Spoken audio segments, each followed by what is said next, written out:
Hello there, my name is Alicia, aka Edmiston Creations, and this is a space where I like to share about mindfully making my own wardrobe, primarily knitting and sewing. And I am also a social worker and like to share general mental health and wellness tips that you can choose or not to apply to your own life and perhaps create your own mindful making process that is authentic to you. Hello and welcome. Welcome back if you've been here before, and welcome to anyone who is new. It is 2025, and so this episode I thought I would dive into my making intentions for 2025. And after I share my making intentions for this upcoming year, I am also going to share with you some general intention writing tips to make your intentions powerful and meaningful for you. So let's dive in. I shared this spread on Instagram already. I took a photo of it and shared my making intentions there, but I wanted to dive into them a bit more here, and I'm just going to talk freely about each of them. I have 4 categories of intentions, and so I'm going to share the broad intention and I'm just going to speak to them instead of reading word for word what I wrote. And then we'll dive into how to make your intentions powerful in your life.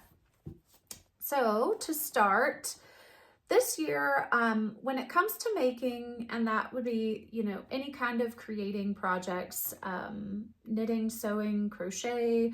I took a weaving class recently and I've signed up for another one. So just anything that I'm making with my own 2 hands, I really want to lead with joy. And so what that means to me is that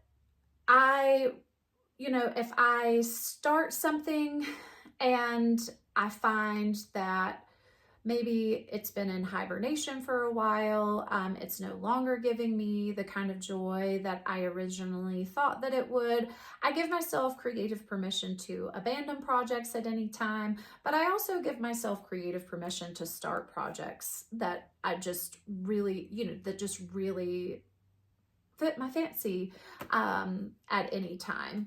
And I think it's really important, for me to have joy in my making process. So I want to continue to come back to it and, not feel stressed out by it. I think because of my personality, I'm very type A. And so because of my personality, I can really, something that is a stress release can end up being a stressor with the expectations I can put on myself with it. And so, leading with joy is really about freeing myself from the trap that I can create mentally, and to stress less and create more, and create more intentionally, not necessarily create to crank out projects. I really want to feel aligned with the projects that I'm making, why I'm casting on a said project, or why I'm sewing a said project, instead of just jumping to make something immediately. So I really want to give myself pause. Notice that maybe leap of joy that comes up if I see a newly released pattern. But notice that and then give myself the gift of pause to decide if that's something I really want to lean into. So that's really what leading with joy is all about for me, is stressing less and listening more, and being very intentional with listening to what I need, or what's serving me and what's not serving me at the time. My second intention for this year is to make from stash. I have so much beautiful yarn and fabric to knit and sew with, and I really want to make things with the things that I have. it keeps coming up for me over and over. I think that especially within the last 6 months, knitting is a slow craft. I mean, sewing is also a slow craft too, but knitting's like another level of slow. And even though I am a proficient knitter, I could make projects quite quickly. I am not in a space where I want to make projects very quickly. I want to really enjoy the process. I also want to give myself permission to, you know, have other hobbies and outside of making. And so just hence the whole knitting is slow, and I can buy yarn so much faster than I can knit it. It's a hard truth, and it keeps coming at me in my face over and over again. And so I really want to knit from stash in particular. I can sew much quicker, you know, so I imagine, you know, that I will be buying fabric at some point this year, and I will also buy yarn. But I've been inspired by Lisa Threads and Cahoots. I will link to her channel, and also my friend Pikasha. I'll also link to her YouTube channel. But I've been inspired by both of them to do a low buy year for 2025. And so I think Lisa is going to do a no buy year. She has a very set budget for herself, but I really want to do a low buy year. And so not necessarily no buy. So I have a set budget for myself, and primarily that budget will go towards, you know, it will go towards yarn and fabric when that is necessary, but I'm sticking to that budget monthly, and then I will roll over my balance to the next month if I don't spend. So that encourages me to save, and I primarily want to kind of hoard that money for experiences with fiber arts and crafts. So that kind of leads me into, I'll go ahead and jump to my fourth intention, is, you know, my intention this year with making is about connection. I really want to, you know, I would like to attend some fiber events, whether it's classes to learn new skills. I took a weaving class. My wall weaving is right here. I took a weaving class at Muses Santa Fe with my friend Chelsea, and it was fantastic. It was so fun. I didn't really know what to expect, but I've already signed up for another weaving class with the same teacher. She was really awesome. And I want to give myself space to make these new connections and have these experiences and learn new things. And I think by, you know, making with the things I have, I can afford myself, you know, to be able to do some more of those connection type experiences. And that's really important to me. Also, as a means of connection, I would like to do some more knit-alongs and things like that this year. Even host some knit-alongs, and I am hosting a stockpile to sockpile knit along with Chelsea on Instagram. That's the hashtag. I will put that information in the show notes. And the only rule is that we're knitting socks from our stockpile. So only stash yarn is allowed. So we're trying to knit from our stash. We're not trying, we're doing. We're knitting from our stash. And we are going to knit socks monthly. So one pair of socks a month. If that sounds interesting to you, if you would like to knit along with us, we would love to have you. You can knit a pair of socks in February and not knit another pair of socks the rest of the years. Like, it's just super casual knit along. You do not need to commit to knitting socks every single month. You know, that's what we're doing, but you absolutely do not have to. And we're sharing it on Instagram. So if you share your knitted socks on Instagram, please use the hashtag, tag me and Chelsea so we don't miss it. And also so I can share it, because I want to share all the beautiful socks we are knitting from our stash yarn. So, you know, I really want just more of that, and like relationship building kind of experiences through fiber arts, like just makes my heart sing. And that is definitely one of my near and dear to my heart intentions for this year. So kind of going back to making from stash, I mean, I think I kind of hit all the highlights on that. You know, I'm doing a low buy year inspired by a couple of friends and sticking to that budget, and that feels really empowering. So, you know, I will share about that from time to time on here. And if you guys have questions about that, and what maybe a low buy year could look like for you, you know, let me know in the comments, or send me a direct message on Instagram, and I'd be happy to have a, you know, separate conversation with you there, or continue the conversation here. So my last intention, since I skipped ahead to connection, is, or my last intention category is to knit more accessories. Hence the whole, like, I'm knitting a pair of socks a month. I'm committing time to doing that from stash yarn.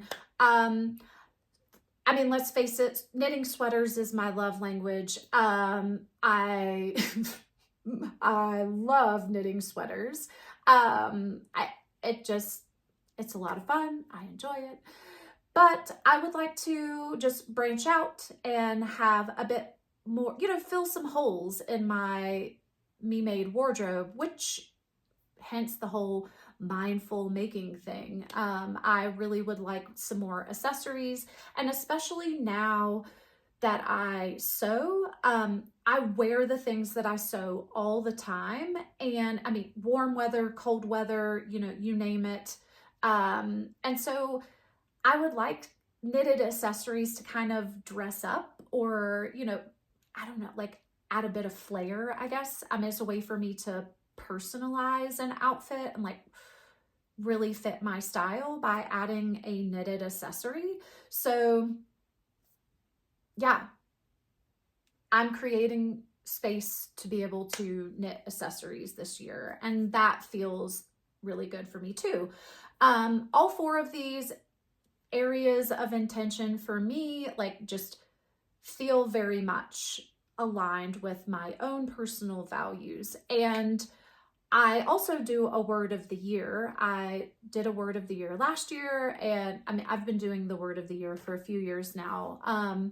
But my word of the year last year was awareness. And I really feel like overall I lived that, and I took action, and had behaviors that, you know, set me in the path to build awareness. And I'd like to continue that trend this year into authenticity. My word of the year, just authentic, just kept coming up for me in my reflection towards the end of the year, around Christmas and into the new year. And like, authentically, I just want to be myself. As difficult as that is, and as challenging as that is, it's also quite rewarding to be authentic. And it requires awareness. It requires boundaries and intention. So authenticity is my word of the year for 2025. And it just feels like all of these intentions that I just shared with you, fit with that word. They're very authentic, and it makes me very excited about what's to come in 2025. So I mentioned the sock knit along already, but I forgot to share my socks. So my socks of the month, this is my little show and tell for the episode.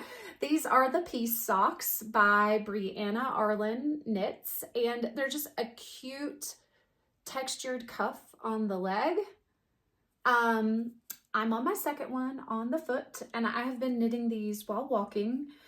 So that's also been really nice to knit them while moving. very therapeutic. So this yarn is the Farmer's Daughter Fiber Sock Squad yarn from December 2024. So a very close stash dive, if you will. But I love the blue. Maybe I didn't pick the best color. I mean, since this is tonal, the textured stitches do get a little bit lost, but I love them, and I'm gonna wear the heck out of these. So I'm very excited to have them and wear them when I finish them this month. So I also am doing the I think Fiber Rush knit along or make along hosted by Candace at Farmer's Daughter Fibers from like January 1st to March 31st, like the first quarter of the year. It's all about finishing up whips. And I was like, wow, that authentically lines up with like my values and my making intentions. So I am finishing a couple of whips that use Farmer's Daughter Fiber yarn for that make along, and so that's also fun. So if you're interested in that make along, you could check out the Farmer's Daughter Fibers page on Instagram, and she's hosting it on Discord and stuff as well too. So you can also check on Discord if that is more accessible for you.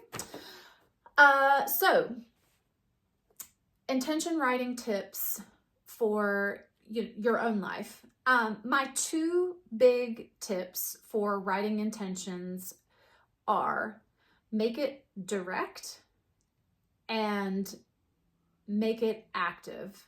So what I mean by that, like a lot of times when we write intentions, they can be quite vague. So notice like the intentions that I shared, I didn't read specifically, what I had written down, but I shared the general umbrella intentions with you. So I think that's a great place to start. Like, what do you want more of, or what would you like to move towards in your life? And make sure that you're aligning this with your own identified personal values. So start with that umbrella first, but then get very direct and very specific about what it is that you want more of, or that you desire to have more of or manifest in your life. The more direct and the more specific you can be, the more empowering the intention. And then my second tip for writing intentions is to make it active. You want to write these intentions as if they are happening now, not as if they are going to happen in the future magically somehow. I work with clients about writing intentions all the time in sessions. And, we really love the, I will do this, or I will be on time. I will knit this sweater. I will. No. We are doing this now. So I am on time. I commit to knitting this sweater, or this sweater pattern. So you want to use active language. Do not use future tense words in there, and remove also when we make an active or write an active intention, you want to remove as much distancing language between, you and the thing as possible. So you'll be amazed, like if you start with I'm pretty amazed every single time, honestly. When you start with your umbrella intention, then you start to get specific.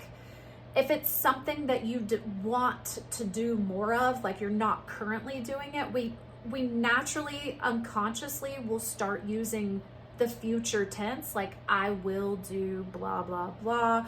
We'll put a bunch of distancing language, like I should be more blah, blah, blah, instead of just saying I am present, or I commit to a low buy year. I actively choose intentional knitting patterns to create. So you want to remove distancing language as well as writing in the present tense. So those are my two main tips in writing intentions. What I recommend you do as a process is start with the umbrella of kind of where you want to go, make sure that that aligns with your personal values, and then go ahead and start writing out specific intentions. Then go back through, and if you catch any future tense or distancing language, distancing words, cross those out, and then go back through and rewrite them in that powerful active voice. And that will make your intentions a lot more, just a lot stronger. It strengthens the intention. It puts you closer to really what you are wanting to embody, to where you're embodying now instead of embodying when. So that's it. Let me know if you have any questions. I would love to hear in the comments if you have your own intentions for 2025 when it comes to making. Please let me know. If you have anything that you're currently making, like knitting or sewing, and it's bringing you joy, or if it isn't, let me know that too. I would love to hear what you're working on. Those things just really light me up, and I think it's important to share and reflect that. So that is it for today. And until next time, happy mindful making.